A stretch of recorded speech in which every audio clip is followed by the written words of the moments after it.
ከ10 ደቂቃ በኋላ ኮፍዬን አዘግዝጌ አንገቴን አቀርቅሬ ከጭፈራው ቤቱ በፍጥነት ወጣው። ከማቃቸው በዛ ሰዓት ስራ ላይ ሆናሉ ብዬ ወደ አሰብኳቸው 2 የባጃጅ ሹፌሮች ደወልኩኝና በር ላይ እንዲጠብቋቸው ነግሬ እኔ ራቅ ብዬ ባጃጅ ውስጥ እንዳደፈጥኩኝ ስጠባበቅ ልክ ባለው ሰዓት መሲና እሱ ተቃቅፈው ግራና ቀኝ እየተወዛወዙና እየተሳሳቁ ልጅቷም በሁኔታቸው አብራ ፈገግ እያለች ወደ ጎን ተደርድረው ከጭፈራ ቤቱ ሲወጡ ተመለከትኩኝ። ባጃጆቹ ጋር እንደደረሱ ሰውየው ያቀፋትን መሲ ለቀቅ አድርጎ ወደ ልጅቷ ተጠጋና አናገራት። ጨብጣው ከፊት ያለው ባጃጅ ውስጥ ጥልቅ አለች። እሱና መሲ ደግሞ ሌላኛው ባጃጅ ውስጥ ገቡና ፊትና ኋላ ሆኖ ተፈተለጉ። እኔም ተከትያቸው ተፈተለጉኝ። በቅርብ እየተከታተልኳቸው ልጅቷን ወደ ያዘው የባጃጅ ሹፌር ደወልኩኝና ስልኩን አነሳው። ምን አለ ስለው ግቢ አድርሳት አለኝ። ወደ ግቢ እየወሰድኳት ነው አለኝ። በረዥሙ ተነፈስኩኝ። ጀግና ነህ አቡ አልኩት። ያ ግራ ያጋባኝን ሰው ወደ ግቢ የሚሄደው ባጃጅና እነ መሲን የያዘው ባጃጅ የሚለያዩበት ቦታ ላይ ደረሱ። ልጅቷን የያዘው በዲፖ በኩል ሽቅብ ወደ ሰይዶ ሲሸመጥጠው እነ መሲን የያዘው ባጃጅ ደግሞ በፀሐይ ሆቴል በኩል ቁልቁል ቆሰቆሰው። እንዲህ ብለን ነበር ያለፈውን ክፍል ያቆምነው። እነሆ የዛሬውን ክፍል እንደዚህ አዘጋጅተንላችኋል። የዩቲዩብ ቻናላችንን ላይክ፣ ሼር እና ሰብስክራይብ በማድረግ ዩቲዩብ ቻናል ቤተሰብ ይሁኑ። ምን ይጨመር ምን ይቀነስ በኮሜንት መስጫ ሳጥናችን ላይ ሐሳብና አስተያየታችሁን አጋሩን። አብራችሁን ስለምትሆኑ ሁሌም ደስ ይለናል። መልካሙን ሁሉ ተመኘን። መልካም ቆይታ። ወደ ያዘው ክፍል ይዟት እየሄደ መሆኑን ብረዳም ልጅቷን ትቼ የመሲን መጨረሻ ለማየት ተከተልኳቸው። ደረሱ። ከባጃጇ ወርደው የሰከረችውን መሲን ከመሸከም በማይተናነስ ሁኔታ ደግፎ ወደ ያዘው ክፍል አስገባት። ለሰው ያጠመድሽው ራስሽ ላይ ባርቆ ሊዘርርሽ ነው አይ መሲ እያልኩኝ ወደ ቤት ገብቼ ተዘረርኩኝ። ጠዋት 3 ሰዓት ላይ የቀሰቀሰኝ የስልኬ ጥሪ ነበር። ሰውየው ነው። በፍጥነት አንስቼ ሃሎ አልኩኝ። አብቲ ደናደርክ ተመልሼ ወደ መጣሁበት እየሄድኩኝ ነው። ምናልባት ከ6 ወር በኋላ መጣ ይሆናል። የማታው ሙሉ ቲያትር ለማየትና ለመስማት እንደምትፈልገው አውቃለሁ። ቴሌግራምህን ክፈት። 3 መልእክቶች አሉልህ፣ በድምጽ በጽሁፍ በምስል። ቻው ቻው ብቻ ብሎኝ ስልኩን ዘጋው። በፍጥነት የቴሌግራም አካውንቴን ስበረግደው ቀድሞ የታየኝ የመሲ ልብስ አልባ ገላ የሚያሳየውን ቪዲዮ ነበር። ከስር የመሲን ስልክ ቁጥር አስቀምጦ አብቲ በዚህ ቁጥር የተከፈተው ቴሌግራም አካውንት ላይ ቪዲዮ ልከ ካሁን በኋላ በሴት ተማሪዎች ህይወት መነገዷን እንድታቆም ያለበለዚያ ግን ቪዲዮውን እንደምትለቀው ነግረ አስጠንቅቃት ይላል። በርግጌ ከፍራሽ ላይ ተነሳው። ቪዲዮውን ስከፍተው የ3 ደቂቃ እድሜ ሲኖረው በዚች 3 ደቂቃ ውስጥ መሲ ያልተቀረጸ የሰውነት አካሏ አልነበረም። ስካሯ ከመጠን ያለፈ ነበርና ያላትን በሙሉ ያደረገች ትስቃለች። የሚገርመው የሰውየው አንዲት ጣት እንኳን በትዕይንቱ ውስጥ አለመኖሯ ነው። ተጫወተባት። እናቴ ትሙት በደንብ አድርጎ ነው የተጫወተባት አልኩኝ ጮክ ብዬ መጮይ ሳይታወቀኝ። ለኔ በዓለም ደስ የሚሉ ግን ያልተጻፉ ሕግ አስከባሪም ፍርድ ቤትም ዳኛም ሳያስፈልጋቸው ከሚተገበሩ ተፈጥሯዊ ሕጎች አንዱ ሁሉም የእጁን ያገኛል የሚለው የውስጥ እምነት ነው። ማንም ቢሆን በቀጥታም ይሁን በተዘዋዋሪ የዘራውን ማጨዱ የማይቀር ነው። ይዘግይም ይፍጠንም ይነስም ይብዛ ቅጣቱን መቀበሉ የማይቀር ነው። ስንቶቹን በክፋት አሳልፋ እንዳልሰጠቻቸው እሷን ከክፉ የሚጠብቃት ከሷ በብዙ ክንድ ራቀና አጋለጣት። በክፋታችን የራቅነው የላይኛውን ጠባቂ የትኛውም የምድር ኃይል ሊተካ አይችልምና አብሯት የነበረው የሰፈራችንም ሰውዬ አስረክቧት ፈረጠጠ። ቪዲዮውን ዘጋሁትና የድምጽ ቅጂ መልእክቱን ከፈትኩት። የድምጽ ቅጂው በሁለት ሰዎች መካከል የተደረገ ምልልስ ይዟል። የት እንደገባ እስካሁን ያልተመለሰልኝን ያንን ሽንት ቤት ድረስ ሄጄ የፈለኩት ሰውዬ ተከትሎት ሄዶ ሲያናግሩ ይጀምራል። በቅጂው የመጀመሪያ 10 ሴኮንዶች ላይ የኮቴና በጭፈራ ቤቱ በዛች ቅጽበት ሲዘፈን የነበረው የቦብ ማርሊ ዘፈን በስሱ ይሰማል። ልክ 11ኛው ሰከንድ ላይ ጤና ይስጥልኝ፣ ምን ነበር? እንተዋወቃለን ወንድም? እኔ እንጃ እንተዋወቃለን መሰለኝ። እንካስቴን ተመልከት። ምንድነው እሱ? አይታየህም እንዴ? መታወቂያ ነዋ። ያ የሰፈራችን ሰው መታወቂያውን ካየ በኋላ መሰለኝ ድምፁ ተቀያየረ። ታዲያ ምን ልታዘዝ ጌታዬ? በርግጥ አላወቅኩትም። ወይ ያጠፋሁት ነገር ይሆን? ማለቴ ይኖር ይሆን? ያጠፋሁት ነገር ይኖር ይሆን ትላለህ እንዴ? ደግሞ ለነገሩ ለአንተም ለብዙዎችም ለሕግም ጥፋት መስሎ የማይታይ ጥፋት ስለሆነ አይታወቅህም። ማለት እንዴት? መቼ? ምን አድርጌ? የኔ ጌታ እስቲ ናረፍ በልና ለጋብዘ እየጠጣን ብንጮት አይሻልም? ህሊናቸውን በብራቸው ቁልቁል አፍነው የትውልድን አእምሮ የሚያቀነጭር ስራ ላይ ከተሰማሩ ከብቶች መሃል አንዱ ነህና ሰውን ሁሉ በብር በግብዣ ከመግዛት የሚሻገር አስተሳሰብ የለም። እንኳን እኔ ልትጋብዘኝ ከዚች ሰከንድ ጀምሮ አብራሃት ያለችውን አንድ ፍሬ ልጅ ደግመ ሳታያት እዚሁ ቆሜ እያየሁ በጓሮ በር ሹልክ ብለህ ትጠፋለህ። ያለበለዚያ አረ እሺ ጌታዬ ሄዳለሁ፣ ግን የጓሮ በር ያለው አይመስለኝም ቤቱ። በዛ ጋር ወደ ሽንት ቤቱ መግቢያ በስተቀኝ በኩል ባለችው ቀጭን መንገድ ወደ ውስጥ ትንሽ ሄደ ደረጃውን ቁልቁል ስትወርድ በር ታገኛለህ። እሺ ጌታው፣ ይኸው ያለብኝ ሂሳብ ነው፣ ፍጠን። ሰውየው በዚህ መልክ ቆሌውን ገፎ ማባረሩን ሳዳምጥ ከተሰማኝ ደስታ ጋር ግን ይህ ሰውዬ ማን ነው? ለምንድነው መታወቂያውን ሲያሳየው እንደዛ ምላሱን የዋጣት ይመስል ንግግሩ ሁሉ የተቆላለፈበት የሚለው ጥያቄ ገዝፎ አንቃጨለብኝ። ሰውየውን ለጊዜው እንቆቅልሽ እንደሆነብኝ ተውኩትና ጆሲን ቀስቅሼ ከማታ ጀምሮ የተፈጠረውን ነገር በሙሉ ነገርኩት። ለማንኛውም ቪዲዮውን ለመሲ ከመላክ በፊት አስብበት፣ ማለት ያረጋጋው አለኝ። ቅዳሜን በጣም ወዳታለሁ። በዛ ላይ ዛሬ ከኤዱ ጋር ቀጠሮ አለን። ከቀኑ ልክ 7 ሰዓት ተኩል ላይ ኤዱ ደወለችና ሰፈር መድረሷንና ያለችበትን ቦታ ነገረችኝ። ስትነሺ ደውይልኝ መጥቼ ወስድሻለሁ ብያት ስለነበር ለምን ቀድማ እንዳልደወለችልኝ እየጠየቅኳት ከቤት ወጣሁና በር ላይ ያቆምኳትን ባጃጅን አስነስቼ ከነፍኩኝ። እነሱ ሳያዩኝ ገና ከሩቅ እንዳየኋቸው ደነገጥኩኝ። ግን ምን አስደነገጠኝ? እኔ እንጃ።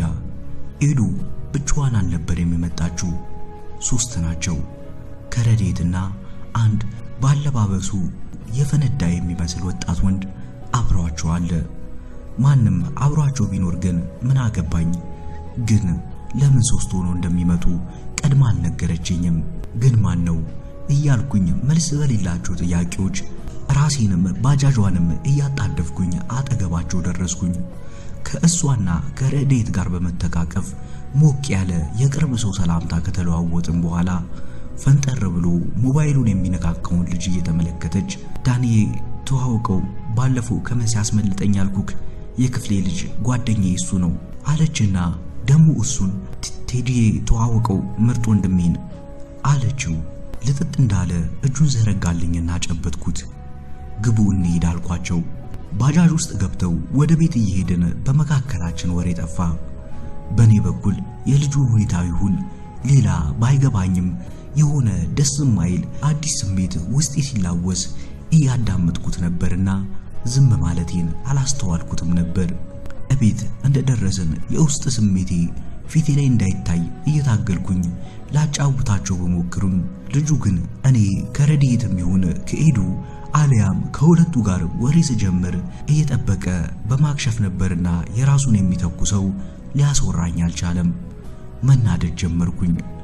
ልጁ እኔ ብቻ ላውራ አዳምጡኝ በማለት የሚከተለው ሙድና የኔን ንዴት በመጠኑም ቢሆን የተረዳችው ኤዱ ጀርባዋን ለሱ ሰጥታ እኔን ማውራት ሞከረች።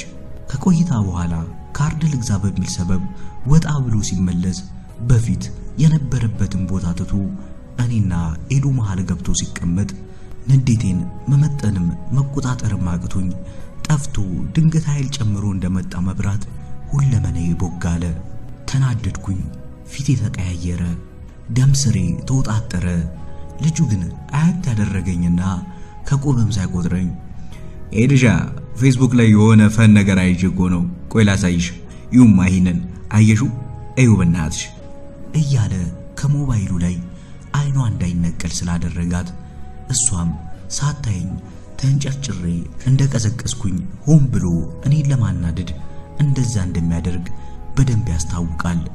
ብድግ አልኩኝና እቤቴ ባትመጣ በዚህ ዓመት ከተጣላኋቸው ሰዎች አንዱ ትሆን ነበር። ግን ምን ያደርጋል እቤቱ የመጣን ሰው ካልነከስኩ የሚለው ውሻ ብቻ ነው። ውሻ ነገር ነህ አቦ ገገማ እያልኩኝ በውስጥ እየተሳደብኩኝ ተነስቼ ወጣሁና ግቢ ውስጥ ፊቴን መታጠብ ጀመርኩኝ። ተመልሼ ስገባ ራሱ እሱ እያወራ እነሱ ይስቃሉ፣ ራሱም አብሮ ይስቃል። የነበረን ቆይታ በልጁ ምክንያት ምኑም ሳይጥመኝ በሱ ውትበታ በቃ እንሂድ ብለው ተነሱ። አላግደረደርኳቸውም። ከቤት እንደወጣን ግቢ ላድርሳችሁ አልኳቸው። ከልቤ ነበር። ከኛ ሰፈር ግቢ ድረስ ኮንትራት ካልያዙ በስተቀር ቀጥታ የሚወስዳቸው ታክሲ የለምና እንዳይቸገሩ ብዬ በማሰብ ነበር። ስራ ትወጣለህ እንዴ ከዚህ በኋላ አለችኝ። ሄዱ ስራ እንደማልወጣና እነሱን ብቻ አድርሻቸው ወደ ቤት እንደምመለስ ነግራት፣ አይ አይሆንም በቃ ለኛ ብለህ ማዛ ድረስ መድከም የለብህም በትራንስፖርት እንሄዳለን ብላኝ ድርቅ አለች። ተሰነባብተን ወደ ቤት ተመለስኩኝ። አመሻሹ ላይ ጆሲ ድንገት በሩን በርግዶ ሲገባ ደንብሬ ተነሳው። በለው በቅዳሜ ቀን መጋደም ምን ሆነሃል አንተ? እኔ እኮ የዳኒ እንግዳ ሄደች እንዴ ብዬ ማሚ ባለሱቋን ስጠይቃት ቆዩ እኮ ስትለኝ እኮ ገርሞኛል። ቆይ በማህበር ተደራጅተው ነው እንዴ መጡት? እኔ እሷን ብቻ የቀጠርካት መስሎኝ አይደል እንዴ የተቀየስኩት? እዚሁ ደቅ ብዬ የቅዳሜ በርጬን እንዳላጣጥም መሄድም አልፈልግበት ቦታ ሄጄ ተጦልቤ ነው የመጣሁት። ሰራህልኝ አቦ። ቀጥሬያታለሁ ትመጣለች ከምትለኝ ይመጣሉ ምናምን አትለኝም እንዴ? ምን አለ ከመጡስ በኋላ ብደውል መጥቼ ጀማውን እቀላቀላል ነበር እንዴ? ግን እንዴት ነበር ብሎ? አረ ብትኖርልኝ ይሻለኝ ነበር ጆሲዬ። እኔም የመጨረሻ ተደውቄ ነው ያልኩት። እንዴ ለምን አለኝ ከበር ላይ ወደ ውስጥ ገብቶ አጠገቤ ተቀመጠ። አላ አብሯት የመጣው ልጅ ደዋኪ ነገር ነው ባክህ። ማን ነው ልጁ? ዝም ብሎ ጀለሳቸው ነው ወይስ? አቦ ያ ነው ባለፈው መሲ ልታስበላት ስትል ከጀለሶቹ ጋር ቀመርቀምረው አስመለጣት ምናምን ብዬ ነገርኩ የክፍሏ ልጅ። የፈራው ደረሰ። ወይኔ ወንድሜ አንተ በእህትነት ምናምን ነው መንከባከባት እያልክ ራስህንም እኔንም ስትሸውድ በፍቅር መንከባከባት አምጥታ አስተዋወቀች። ፍቅረኛዬ ነው ተዋውቃ ብላ አረፈችው አይደል? ዊ ጆሲ ደግሞ እስቲ አሁን ማን እንደዛ አለችኝ አልኩክ ወጣኝ። ታዲያ እንደዛ ካልሆነ ምን አናደደ ብዬ ነው። አሃ እኔ የምናደደው እሱ ስለጠበሳት ብቻ ነው ማለት ነው።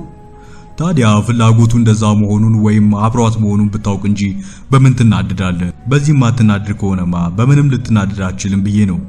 ማለት በዚህ ካልተናደድክ ሌላው ምክንያት እንዳለ ከዚህ በታች ነው ብዬ ነው። ይሆናል ብሎ ከመደምደም በምን ተናደድክ ብሎ መጠየቅ አይሻልም? እሺ በምን ተናደድክ? በቃ ልጁ እኔም ብቻ አዳምጡኝ ከኔ ጋር ብቻ አውሩ ሙድ የሚያራምድ ነገር ነው ማለት አልኩኝና ከመጡ ጀምሮ የነበረውን ሁኔታ ነግሬው ሳበቃ ሳቁን ለቀቀው። ምን ያስቃል አልኩትኝ ተናድጄ። አይ ዳንዬ በዚህ ያልተሳቀ በምን ይሳቃል? የፍቅርን አመል ስለማውቀው ነው። አንድ ፈላስፋ ምን እንደሚል ታውቃለህ? አላውቅም ደሞም እንዳታወራልኝ እጭ። አሁንስ አንተና ያጓደኛ ወሬያችሁ ጅማሮ በሙሉ አንድ ፈላስፋ ምን እንዳለ ታውቃለህ? እገሌ የተባለው መጽሐፍ ላይ ምን እንደሚል ታውቃለህ? አንድ ምሁር ሰው ምን እንዳለ ልንገር በሚል እያሟሻችሁ የራሳችሁን ሐሳብ በቀላሉ ሰው እንዲቀበሉ ለማድረግ የምትሄዱበት መንገድና ዓለም ላይ ምን ተፈጠረ ብዬ ዜና ለማዳመጥ በተቀመጥኩኝ ቁጥር የሀገራችን የቲቪና የሬዲዮ ሚዲያዎች ምሁራን ተናገሩ፣ የህግ ባለሙያዎች ተናገሩ፣ ነዋሪዎች እንዲህ አሉ፣ እገሌ እንዲህ አለ፣ እገሊት እንዲህ አለች እያሉ የግልን አስተያየት ምልከታ ከአንድ ሰዓት በሙሉ ዜና ነው ብለው ደርቆ የሚያደርቁን ይበቃናል። እንዴት እንደሰለቸኝ በእናት ይጠቅማል። እችን ብቻ አዳምጠኝ። ፈላስፋው ዕውቅ የግሪክ ፈላስፋ ነው። ምን አለ መሰለ ብሎ ሊቀጥል ሲል በእናት ተወኝ አልኩትና በንዴት ተነስቼ ክፍሉን ለቅቄለት ወጣው። ስራ አልወጣም ያልኩት ሰውዬ ባጃጄን አስነስቼ ወደ ከተማ ከነፍኩኝ። ንዴቴን በስራ ለመርሳት ተፍተፍ ስላምሽቼ ልክ ከምሽቱ 4 ሰዓት አካባቢ ከገንደ ቆሬ ወደ ሺል እየመጣው ብሎሰም ሆቴል ኩርባው ጋር እንደደረስኩኝ አንድ እድሜው 40ዎቹ መጀመሪያ ላይ የሚሆን ፈርጠም ያለ ጎልማሳ ሰው ሁለት እጆቹን በየተራ ያርገበገበ ባጃጅ ኮንትራት አለኝና ቆምኩኝ። የት አልኩትኝ ፊቱ ላይ እንደ እሳት የሚንቀለቀለው ንዴቱን እያስተዋልኩኝ። የት እንደሆነች አላውቅም። የገባችበት ጉድጓድ ውስጥ ገብቼ እስካገኛት ከኔ ጋር ነህ፣ ያልከኝን እከፍልሃለሁ አለኝና መጀመሪያ የምንሄድበትን ሆቴል ነገረኝ። እየሄድን በየመሃሉ እኔ ላይ ይሄ ይገባኛል እያለ የአንዱን እጁን መዳፍ በሌላኛው እጁ በቡጢ ይነትረዋል። ተናድጄ በወጣ ከኔ ባሰ በንዴት የተከነ ሰው አጋጠመኝና የራሴን ንዴት ረሳሁት። ምኑ ይሁን እንዲህ አንገበገበው እያልኩኝ ለራሴ ጠይቃለሁ። ምን ሆነ ነው ዘመዴ አልኩትኝ ፈራ ተባ እያልኩኝ። ወይ ሴት ገና ለገና ለሳምንት ያህል ለስልጠና ሐረር ሄጃለሁ ስላልኳት በከተማው የለም ብላ እግሬ ከመውጣቱ የማትረባ። ይሄማ መጀመሪያም የተቀባበለ እንጂ ሄጄ ገና 3 ቀን እንኳን ሳይሞላኝ ኬት ይመጣል። እስካሁንም እየተጫወተችብኝ ነበር ማለት ነው። እኔ እሷን ለማግባት ተሰናዳለሁ። በጊዜ ጉዷን አሰማኝ። ዛሬ ምን እንደሚውጥሻ ያለው አለ። ከንግግሩ ለኔ ጥያቄ መልስ እየሰጠኝ ይሁን ብዙቱን እየተነፈሰ መረዳት ተሳነኝና ግራ ተጋብቼ ዝምታ መረጥኩኝ። ትንሽ ቆየና የገዛ ጓደኛ አይቷት እኮ ነው የደወለልኝ። በአይኔ በብረቱ ነው ያዩት ነው ያለኝ። ወይኔ ደግነቴ፣ የዋህነቴን አይታ ነው የተጫወተችብኝ። እነሱ እኮ ደግ ወንድ አይወዱም። ዛሬ እጅ ከፍንጅ ሲይዛት ምን እንደሚወጣት ያለው አጠገቧ ያለውን ሰውዬ ትውጠው እንደሆነ እንተያያለን አለኝ። ሁሉም ነገር ገባኝ። ፍቅረኛውን ከሰው ጋር ያያት ጓደኛው ደውሎለት እንደመጣ ተረዳሁኝ። በዚህ ሁኔታ ቢያገኛት ምን ሊፈጠር እንደሚችል ሳስበው ውስጤን ጨነቀኝ።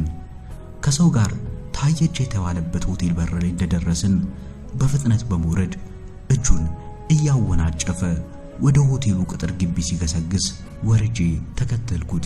ወደ ውስጥ ስንዘልቅ ያን ያህልም ሰው ስላልነበር አይተት አድርጎ እየወጣን የለችም ባክህ እዚህ መታጨር ሲል ደብሯት ነው ቦታን ቀየር ብሎ ይሆናል። አውቃታለሁ እኮ ልትዝናና ስትወጣ ግርግር ትወዳለች። ሰው ከማን ጋር እንደሆነች እንዳያስተውላት ነው መሰለኝ። ከኔ ጋርም ስትዝናና ቦታው በሰዎች ጢም ካላላ አይመቻትም። ወይኔ ደጉ ያኔ እኔ መሽገባኝ። አሁን እኮ ነው ቀስ ያለ ነገር ስራዋ በሙላ የሚገለጥልኝ። የባት የቆጡን እየለፈለፈ ተመልሰን ባጃጅ ውስጥ እንደገባን ንዳው አለኝ። ወዴት ልንዳው ስለው ከሶስቱ ውጪ አትሆንም አለና ትኖራለሽ ብሎ የሚጠረጥርባቸው 3 ጭፈራና ሆቴል ቤቶች ነግሩኝ ከሚቀርብ ጀምር አለኝ። በቅርብ ወዳለው አዞሬ መንዳት እንደጀመርኩኝ ፍቅረኛውን ከሌላ ሰው ጋር ስትቀብጥ ያያት ጓደኛው ሲደውልለት ከምሽቱ 2 ሰዓት ተኩል አልፎ እንደነበርና በብስጭት ከሐረር ብቻውን አንድ ሚኒባስ በመያዝ የሙሉ ሰው ከፍሎ እንደመጣ ነገረኝ። አሳዘነኝ።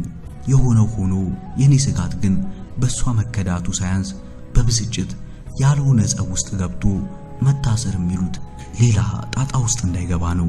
ቢረጋጋ ጥሩ ነበር ብዬ ላረጋጋው ትንሽ አሰብ አደረኩኝና ቆይ ብታገኛት ማለቴ እንደተባለው ከሰው ጋር ሆና ብታገኛት ምን ልታደርግ ነው? እኔ እንጃ ብቻ ላግኛት። ያን የሚሆነው ይሆናል። በእናተ ራቅ ስለሚል ፍጠን። በበኩሌ ከወንድ ልጅ ጋር ተዝናናሽ ማለት ወሰለተሽ ማለት ነው ብዬ አላምንም። ተዝናንታ ክብሯን ጠብቃ ወደ ቤቷ ልትመለስም አስባ ሊሆን እንደሚችል ማሰቡ ጥሩ ነው። ያንን ካሰብክ በኋላ የሚጸጽትህን ነገር ከማድረግ ትቆጠብና ቅድሚያ ቢያንስ እርግጠኛ ለመሆን ትሞክራለህ። አይመስልህም ስለው አይመስለኝም፣ በጭራሽ አይመስለኝም። እኔ የፍቅር ህይወቴን በመሰለኝ ሳይሆን ልቤ በሚለኝ በራሴ እምነት ነው መመራው። በኔ እምነት ሴት ልጅ አንሶላ የተጋፈፈች ቀን ሳይሆን ወንዶችን ቀለል ብላ የመቅረብ ባህሪ ያላት መሆኑን ያወቅኩኝ ቀን ነው እምነቷና እምነቴ የምታጎድለው። ማለት ቀለል ብላ የመቅረብ ስትል ጭራሽ የወንድ ዘር መቅረብ የለባትም እያልከኝ እንዳይሆን ስለው አንድ ነገር ልጠይቅህ አለኝ። እሺ ጠይቀኝ አልኩትኝ። ለጊዜው የማይፈልገው ገንዘብ እንዳለው ማበደር እንደሚችል ያወቅ 300 ብር አበደረኝ ስትለው የለኝም ብሎ የከለከለ ሰው በሌላ ጊዜ 1000 ብር አበደረኝ ብለህ ትጠይቀዋለህ? በርግጥ ልክ ነው እሱ። ካላበድኩኝ በስተቀር እንኳን 1000 1 ብርም አልጠይቆም። ግን ይህን ከፍቅር ወይም ካነሳነው ጉዳይ ጋር ምን ያገናኘዋል? ሌላ ጥያቄ ልድገምል። ያኔ በምን መልኩ እንደሚገናኝ ሳልነግረ ራስ ትረዳዋለህ። እሺ ቀጥል። ታክሲ ውስጥ በአጋጣሚ አጠገብ የተቀመጠችውን ሴት ልታዋራት ወይም ልታጫውታት ስትሞክር ፊቷን እንዳኮማተረች ወደ አንተ አንድም ጊዜ እንኳን ዞራ ሳታይ ልክ እንደ ሹፌሩ ፊት ለፊቷን ብቻ እየተመለከተች ጨዋታን ባጭሩ ዝግት የሚያደርግ መልስ እየመለሰች ብታከሽፍብህ ከመለየታችሁ በፊት ስልክ ቁጥሯን ለመጠየቅ ትደፍራለህ? ሰውየው ነገሮችን በየት በኩል እያገናኛቸው እንደሆነ እያሰላሰልኩኝ መልስ ሳልሰጠው ስለዘገየው መልስልኛ ትጠይቃታለህ? እንደዛ ፊቷን አጨመደው እንዴ ልጠይቃት እችላለሁ? አልጠይቃትም። መጀመሪያ ለግባባት ስሞክር ፊት ከነሳችኝ ከታክሲው እስከምወርድም ዞሬም ሳላያት እንደሚሄድ እርግጠኛ ነኝ። አየህ መጀመሪያ ቀለል ብላ አንተ የዋጡ የቆጡን ስቀባጥር ከገለፈጠችልህ ግን ስልክ ለመጠየቅ ቀለለ ማለት ነው። ስልክ ስትጠይቅ በቀላሉ ከተሰጠ ደግሞ ደውሎ እንገናኝ ልጋብዝሽ ማለት ደግሞ የበለጠ ይቀልሃል። ግብዣህን በቀላሉ ከተቀበለች ወደ ቀጣዩ ጉዳይ ለመግባት አልጋ ባልጋ ሆነልህ ማለት ነው። ስለዚህ ይህቺ ሴትዮ የኔዋ ብትሆን እምነቷን የሸረሸረችው መቼ ነው ብዬ ራሴን ብጠይቅ በኔ እምነት አልጋ ውስጥ ሳይሆን ታክሲ ውስጥ የተገናኛችሁ ቀን ነው። ያን ቀን እኔ በአጋጣሚ እሷ ሳትኝ ከጀርባችሁ ቁጭ ብዬ ቢሆን መጨረሻችሁን አልጠብቅም፣ እንደ ከዳችኝ የምቆጥረው ያኔውኑ ነው ሲለኝ የእውነት ነበርና አመለካከቱ አስደነገጠኝ። በዚህ ሐሳብ ግን በፍጹም አልስማማም። እስቲ አንተንም አንድ ጥያቄ ልጠይቅህ። አንዳንድ ሴቶች ፍቅረኛም ባለም ሳይኖራቸው ያሉበት ሁኔታ ፍቅር ለመጀመር ፈቅዶላቸው ውስጣቸውም ፍቅር ለመጀመር ፍላጎት እያለው በዛ ላይ ሽቅርቅር ብለው እየወጡ በተለያየ አጋጣሚ ከወንዶች ጋር በተገናኙ ቁጥር ወንዶች ሊቀርቧቸው ሲሞክሩ ፊታቸውን አኮሳትረው ከስክሰው የወንዶችን ቆል የሚገፉት በምን ምክንያት ነው ስለው አይነ ጥላ ነው። አዎ ይሄ አይነ ጥላ ነው። አይነ ጥላ ያለባት ሴት ካልሆነች በስተቀር በዚህ ሁኔታ ላይ ሆና በጤናዋ እንደዚህ የምትሆን ሴት ብዙም የምትኖር አይመስለኝም ብሎኝ አረፈው። ሳይታወቀኝ እየጮኩኝ አትሳሳት፣ ይልቅ የተግባባች የሳቀች ወንዶች በቀላሉ የቀረበች ሴት ሁሉ ሌላ ፍላጎት አላት፣ የተኮሳተረች ሴት ሁሉ ደግሞ ፍላጎት ስለሌላት ነው ብለህ መደምደም ትልቅ ስህተት ነው። ልጩህበት ክፍል 8 ይቀጥላል።